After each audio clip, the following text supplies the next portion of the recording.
The 1994 Indianapolis 500 was the fourth race of 16 for the 1994 CART IndyCar Series season, and the 78th running of the Indianapolis 500. Held on May 29, 1994 at the Indianapolis Motor Speedway, the race saw, like the 77 previous times before, the fastest 33 cars attempt to win the great race. There were plenty of interesting storylines heading into the race. First, Penske Racing had secured a very specific engine deal. The Mercedes-Benz engine, nicknamed the Beast, that produced insane amounts of horsepower and speed, as on the straights, they could accumulate at times 240 to 250 miles an hour, while they sounded like a damned jet. Don't believe me? Just listen.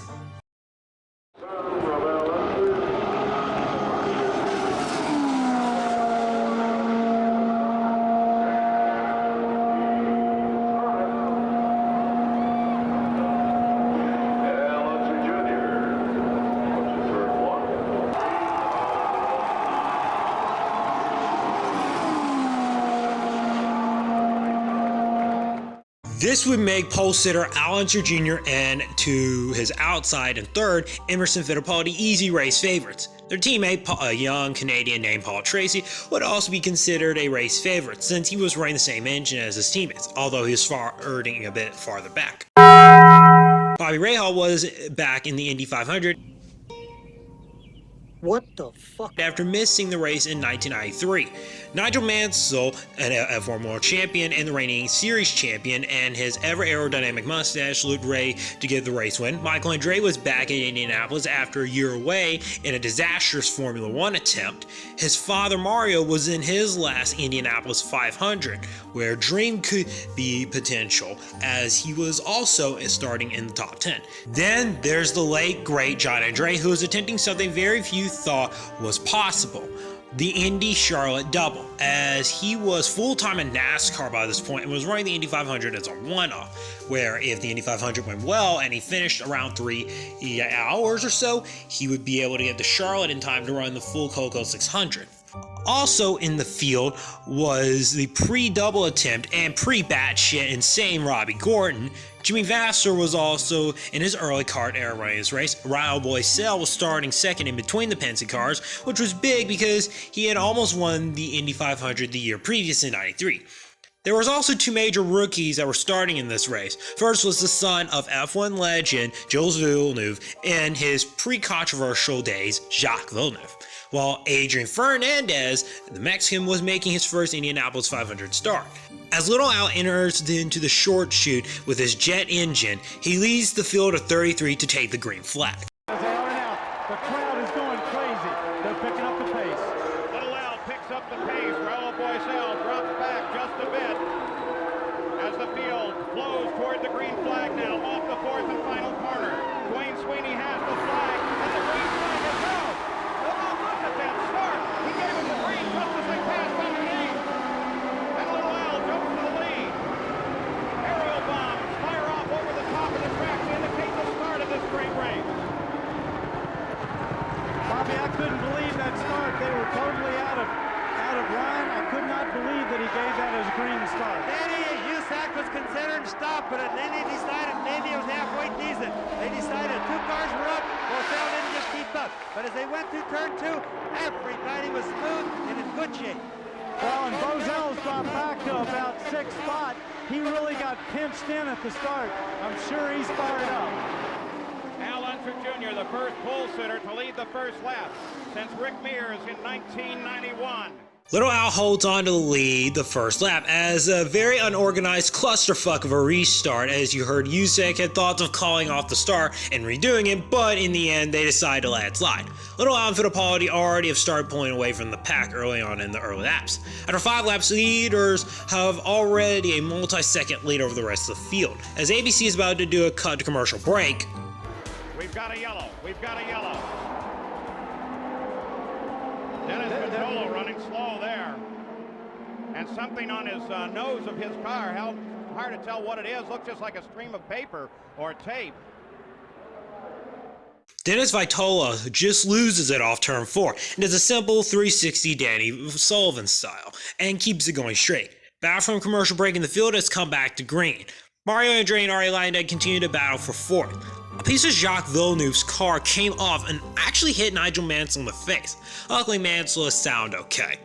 Leaders have already caught lap traffic in less than 6 laps, as already they have 9 seconds on 4th position.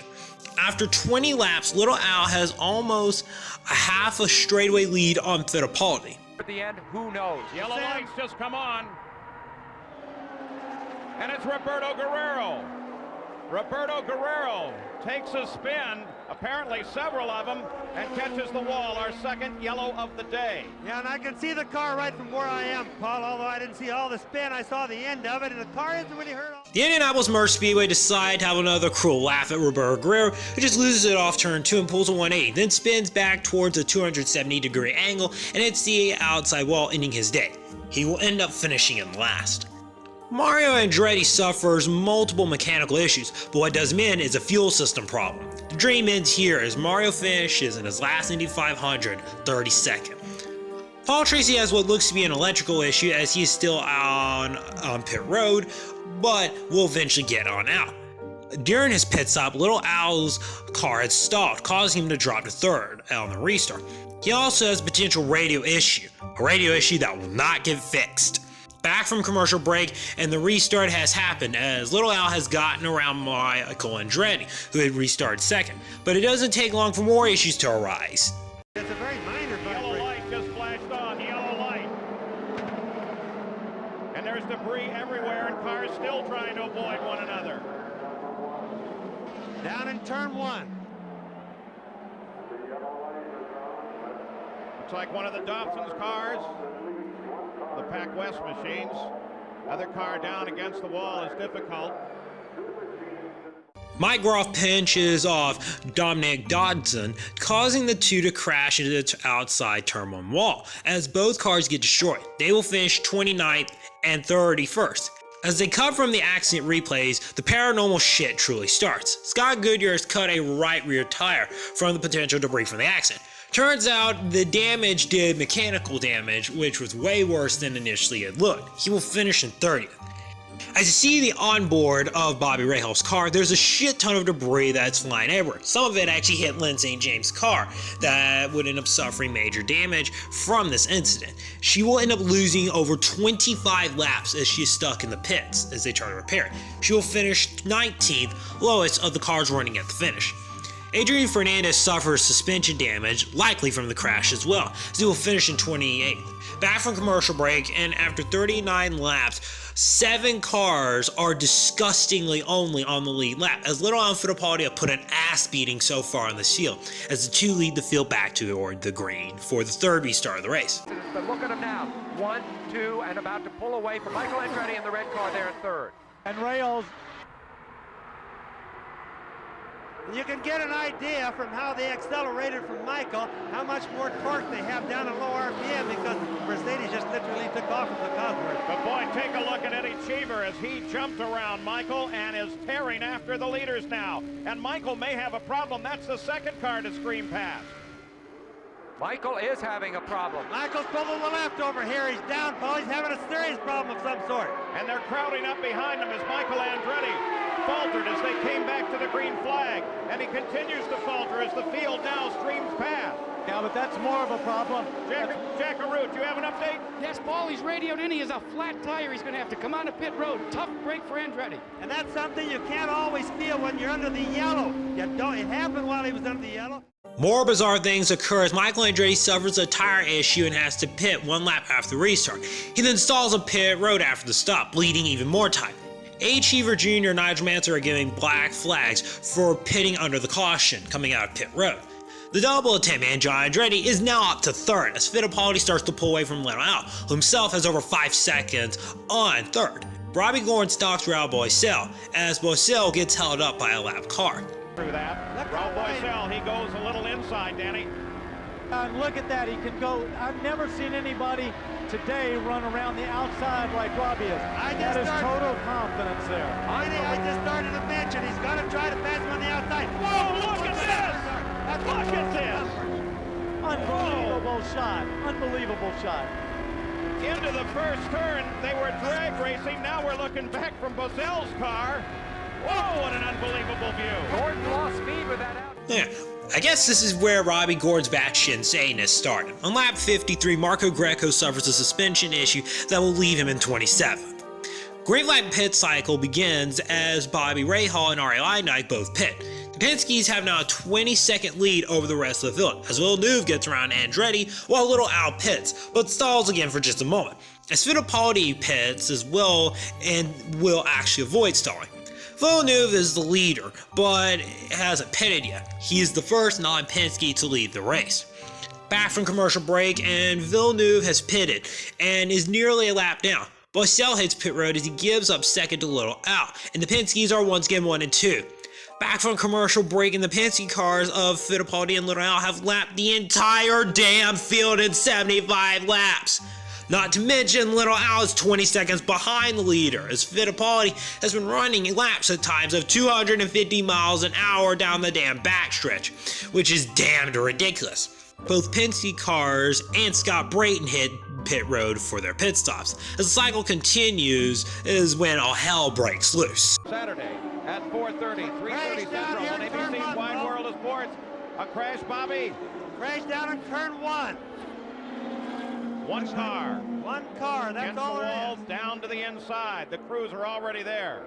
The rest of the field slows. There is some debris up on the track.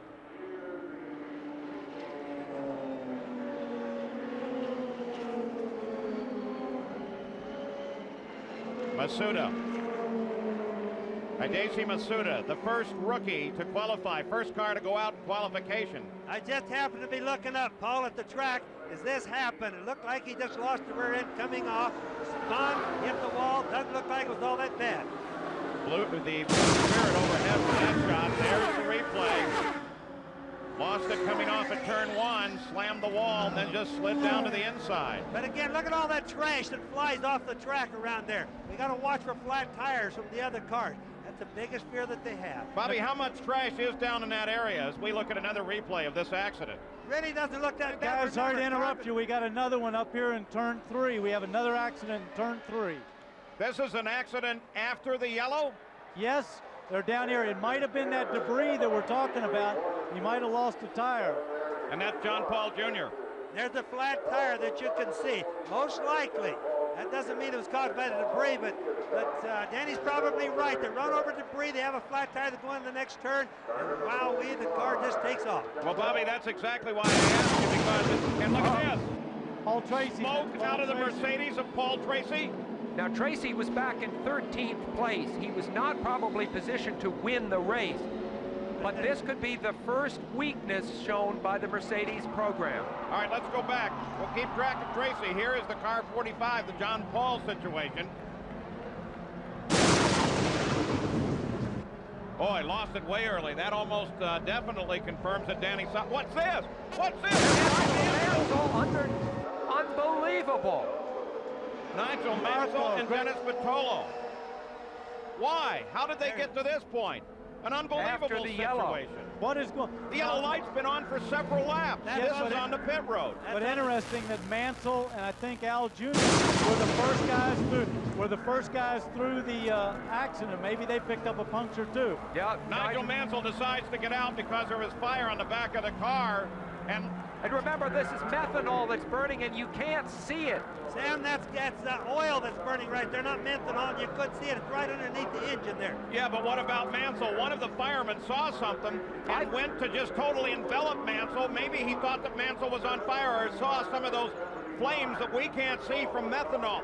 Bobby, I saw the oil fire, but then so suddenly Mansell seemed to leap forward as if something else. That's why I suppose that maybe the... And there it is. The paranormal bullshit strikes again, in its biggest round yet. Hideki Matsuda loses in turn 1 and crashes into the outside wall. Completely unrelated from this first incident is John Paul Jr., who potentially ran over some damn debris from the Matsuda incident and loses it early in turn 3 as a potential tire comes down. And he crashes in turn 3. Paul Tracy, who had been struggling earlier on in the race, suffers a gearbox issue that leaves him out of this race. Dennis Vitola hits Nigel Mansell in the rear end and climbs on top of Mansell's car. Mansell feels boiling hot water from the radiator on him and jumps out of the car and drops and rolls, fearing he's been burned. Luckily, Mansell ends up okay, but it was a scary ass moment.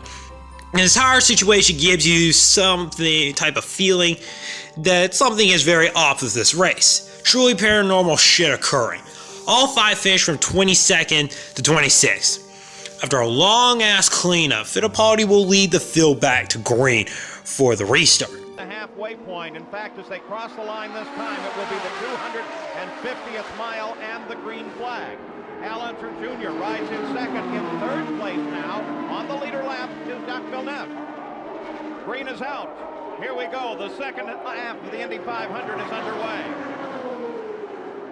When Emerson Fittipaldi came here a couple of weeks ago for the first days of practice, he had just been a pallbearer at Ayrton Senna's funeral. He was obviously shaken the first day he practiced. He just bedded in a few brakes and tires. The next day he came back and has been extremely focused ever since. Emerson Fittipaldi has put everything but the driving of this race out of his mind for 2 straight weeks, and look at the result. Now, Sam, when you saw all those cars going by at the start, you saw that paper on the track often. That gets up in the radiators. Happens often after a yellow flag like that. Sam, something else too. Fittipaldi pulls away from the pack again as Raul Boisel suffers a water pump failure as he will finish 21st. Mansell is interviewed, and he is pissed the fuck off. Indy 500 giveaway. Wait a minute. Let's see if we can get to Nigel Mansell. Nigel Mansell. Here we go. Yes, sir. Jerry, go ahead. Here in the garage, we're back at the hospital. Nigel Mansell has come out of the infield care center. Nigel, first of all, are you okay? I don't feel great. I got a bit of concussion, and I've just upset all the medical people because they want me to go to the hospital, and I don't. So if they want to take my license away, that's fine with me, because I've never seen anything such a joke as what we just had out there. We were under yellow for a lap and a half. Someone tries to take my head off. Have you spoken with Dennis Patolo, Nige, to see exactly what went on, what happened? You speak to him. 12 cars are now out of the race by halfway. On lap 116, Scott Brayton suffers an engine issue that will leave him in 20th. Fairly casual in that stop, Bobby. Yeah, that's about the slowest pit stop I was going to say that I've ever seen. Bobby Rahal, like twice before, starts off the green flag pit cycle as Fittipaldi has put on a 28-second lead on Little Al. Little Al hits pit road a few laps later, as does Fittipaldi. Once again, Villeneuve takes the lead as he runs long. Back from commercial break, and Villeneuve hits pit road for a scheduled stop. Fittipaldi picks back up the lead.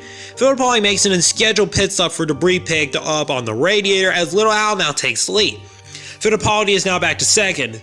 The rookie Villeneuve is third, Rahal fourth, and Michael Andretti is fifth. Back from commercial break, and look at this fucking traffic jam, looking like a damn restart.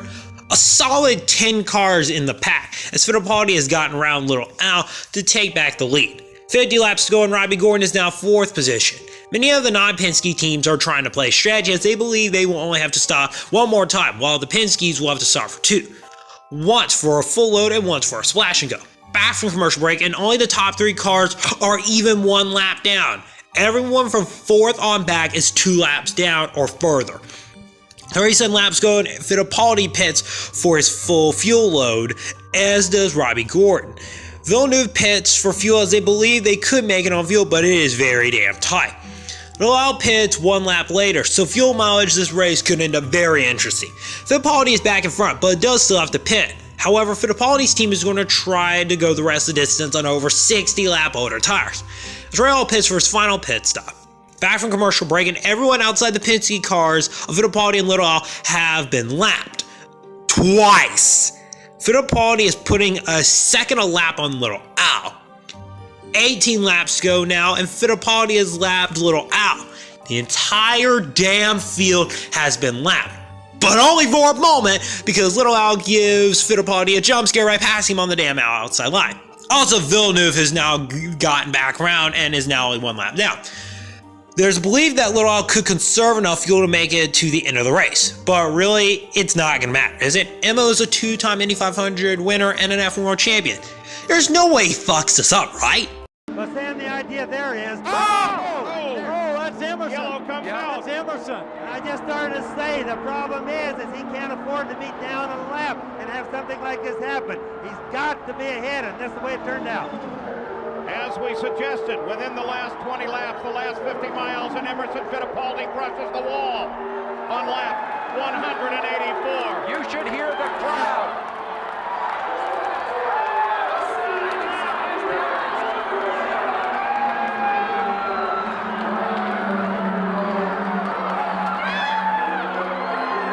Down here in turn 2, everybody. Emerson Fittipaldi. You had this damn race pretty much handed to your ass off the silver platter, and you pull off one of the most spectacular choke jobs in racing history as the crowd comes to its feet and others laugh at this failure. You're pulling damn near 250 miles an hour on the backstretch. You have almost a full lap lead on the field, including your teammate. This wouldn't be the last time we'd see a choke job like this in the future, but 30 years later, it still doesn't get old. Nobody knew at the time that this would be Fittipaldi's last Indy 500, as he would legendarily fail to qualify for the 1995 Indy 500. Then with the car Auro split, he never ran the Indy 500 afterwards again. Just like Michael Andretti in 1992, Fittipaldi had beaten the crap out of the field, led 145 laps, and this simple fuck-up will leave him in 17th position. Ari Leyendijk's engine died on the backstretch. He will finish 18th. What the fuck's going on? Another situation that is not normal about this race is this is giving the feel of being paranormal as hell. What did everyone piss off to lead to this type of shit? What do we do? Back from commercial break, and now fuel is not an issue for Little Al nor Jacques Villeneuve. Yes, Villeneuve does get back on the lead lap. Little Al will lead the field back to green with 10 laps to go. Villeneuve many cars behind. Look back there. There's second place. He's already on it, but the pace car is still on the track coming through 4. Now the pace car is coming off. He is on it. This is where the advantage of being out front is so great, because he's got his momentum and it's his race to win now. As they cross the line, 10 laps to go in the Indianapolis 500. Now, Little Al will get a little bit of a lead, and he'll start easing off some more. He's got to have all the guarantees like Danny said that he can have. Little Al pulls away, but what about Villeneuve? What is he doing? Can he get around those cars in front of him? Look up the track. There he is. There's the distance. They're three of best in front of him. But don't forget one thing. He's the fifth car back. There he is right there going through the corner. But remember one thing. Barry Green is pleased with that first in class, that second place. I know they want to win it, but they're not going to throw away that second place on some stupid move. Little Al times the restart basically perfectly, as he already has almost a full straightaway lead on Villeneuve, as Villeneuve is stuck in traffic. 5 laps go, and it's becoming obvious that unless Little Al has an issue, he is winning the damn race. So Villeneuve still runs in second, many cars back. With Little Al coming to 3 laps to go, it looks like basically he has got it won. Then, Rick Mears in 1991. The last time car 31 started on the pole was 1919. If he wins it, it will be the first win ever by a car numbered 31. We have a yellow. We have got another flash. yellow. And Fox. Now watch for Little Al. Let's make sure he gets through clearly and there's no debris problem. Remember, he has no radio. Penske cannot radio him on this, so he has to go by the yellow lights on the track. Yeah, but don't forget now, it looks like this race will probably end under a yellow, because I don't see him getting that cleaned up with just a couple laps to go, and he's going to be very conservative here.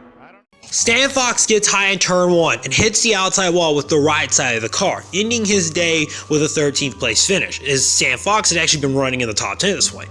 Alonso Jr. wins his second in what wound up being his final Indianapolis 500. The domination by the Penske cars or the Mercedes-Benz engine that was nicknamed the Beast cannot be understated. As combined with Little Al and Fittipaldi, they led 193 of the 200 laps. An ass-kicking by a team that has never been seen to this extent before or since. The only driver to lead laps outside the Penske's were Jacques Villeneuve, who led 7 laps, all being off cycle from the pits, as he had managed to make fuel last a little longer before he hit pit road. Of the 3 Penske cars, however, one had a gearbox issue, one had been Of the 3 Penske cars, one had a gearbox issue and had been plagued with mechanical issues throughout the race, the other had a spectacular choke job for the ages, and the other was the winner. Outside of the very obvious fact that normally this race would seem very uninteresting and even boring to a sense, it feels more like a strange-ass race that felt abnormal in many ways than one, with all the strange happenings that happen, you know? So that's gonna do it for this video. Hope you guys enjoyed watching this. Is there any other races that you'd suggest I review over time? Hope you guys enjoyed. This is Carter Gaming, and I'll see you guys next time.